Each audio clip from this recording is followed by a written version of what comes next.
ಕಳೆದ 2-3 ತಿಂಗಳುಗಳಿಂದ ರಾಜ್ಯದಲ್ಲಿ ಏನು ರೈತರು 40-50 ವರ್ಷಗಳಿಂದ ಒಕ್ಕಲನ್ನ ಮಾಡ್ಕೊಂಡು ಬರ್ತಾ ಇದ್ರು. ಆ ರೈತರಿಗೆ ವಕ್ಫ್ ಮುಖೇನ ಒಂದು ನೋಟಿಸ್ ಅನ್ನ ಕೊಡ್ತಕ್ಕಂತ ಕೆಲಸ ರಾಜ್ಯ ಸರ್ಕಾರದ ಕುಮ್ಮಕ್ಕಿನಿಂದ ಆಗ್ತಾ ಇದೆ.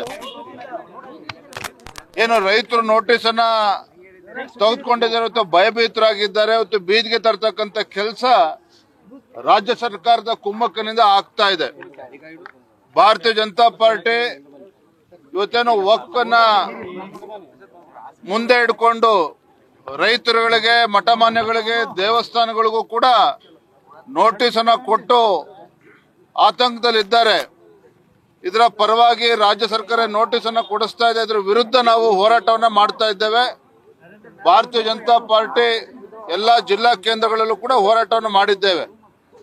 ಇತ್ತೀಚೆಗೆ ನಮ್ಮ ಕೇಂದ್ರದ ಏನು ಸಬ್ ಕಮಿಟಿನೂ ಕೂಡ ಬಂದಿತ್ತು, ಚೇರ್ಮನ್ ಕೂಡ ಬಂದಿದ್ರು, ಸದಸ್ಯರೆಲ್ಲ ಬಂದಿದ್ರು.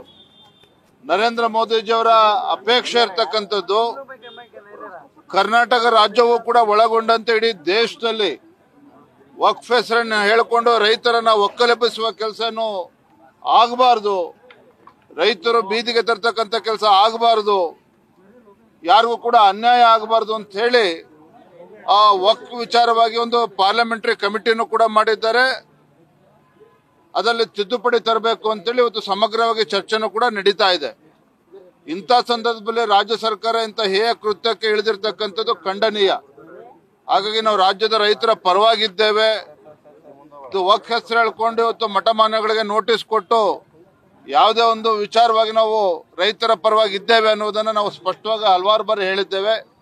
ಈ ನಿಟ್ಟಿನಲ್ಲಿ ಇವತ್ತು ಬೀದರ್ ಜಿಲ್ಲೆ ಮುಗಿಸ್ಕೊಂಡು ಗುಲ್ಬರ್ಗ ಪ್ರವಾಸಕ್ಕೂ ಕೂಡ ನಾನು, ನಮ್ಮ ಮಾಜಿ ಉಪಮುಖ್ಯಮಂತ್ರಿಗಳಿರ್ತಕ್ಕಂಥ ಅಶ್ವಥ್ ನಾರಾಯಣ್ ಅವರು, ನಮ್ಮ ಹಿಂದೆ ಮಾಜಿ ಸಚಿವರಾಗಿರ್ತಕ್ಕಂಥ ಬೈರತಿ ಬಸವರಾಜ್ ಅವರು, ರೇಣುಕಸ್ವಾಮಿ ಅವರು, ಅದೇ ರೀತಿ ನಮ್ಮ ಮಾಜಿ ಸಂಸದ ಇರ್ತಕ್ಕಂಥ ಕೇಂದ್ರ ಸಚಿವರು ಭಗವಂತ್ ಖೂಬಾ ಅವರು, ನಮ್ಮೆಲ್ಲ ಶಾಸಕ ಮಿತ್ರ ಇರ್ತಕ್ಕಂಥ ಶೈಲೇಂದ್ರ ಬೆಳದಾಳೆ, ಸಿದ್ದು ಪಾಟೀಲ್ ಅವರು, ಮತ್ತಿಮೋಡ್ ಅವರು, ನಮ್ಮ ಎಲ್ಲ ಪಕ್ಷದ ಮುಖಂಡರು ಇವತ್ತು ಬೀದರ್ ಜಿಲ್ಲೆಗೆ ಭೇಟಿಯನ್ನು ನೀಡಿದ್ದೇವೆ. ಬಿಜೆಪಿ ಎಲ್ಲವೂ ಸರಿ ಇಲ್ಲ ಅನ್ನುವಂಥದ್ದು ಸರ್. ಈಗ ಒಂದೇ ಹೋರಾಟಕ್ಕೆ 2 ಬಣಗಳಾಗಿದೆ ಅನ್ನುವಂಥದ್ದು ಯಾವ ಬಣವೂ ಏನಿಲ್ಲ.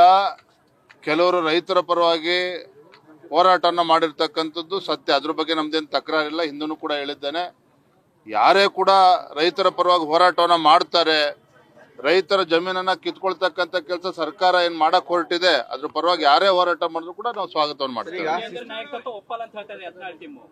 ಬೇರೆ ಕೇಳಪ್ಪ ಇಲ್ಲ, ಇವತ್ತು ನಾವು ಬಂದಿರೋದು ರೈತರ ಪರವಾಗಿ ನಾವು ಬಂದಿದ್ದೇವೆ. ಈ ವಿಚಾರ ನಾವು ಮಾತನಾಡಿದ್ದೇವೆ. ಧನ್ಯವಾದ. ಹರೀಶ್ ಅವರು ದಾವಣಗೆರೆ ಚುನಾವಣೆಯಲ್ಲಿ ಬಿಜೆಪಿ ಸೋಲಿಗೆ ಏನಂತಂದ್ರೆ ಅದೆಲ್ಲ ಹಳೆ ವಿಚಾರ ಬಿಡಪ್ಪ, ಈಗೆಲ್ಲ ಬೇಡ ಅವೆಲ್ಲ ಚರ್ಚೆ, ಅವೆಲ್ಲ ಹಳೆ ವಿಚಾರ ಬಾರೋಣ. ನ್ಯೂಸ್ ಫಸ್ಟ್ ನಿರ್ಭೀತಿಯಿಂದ ನಿಮ್ಮ ಪರವಾಗಿ.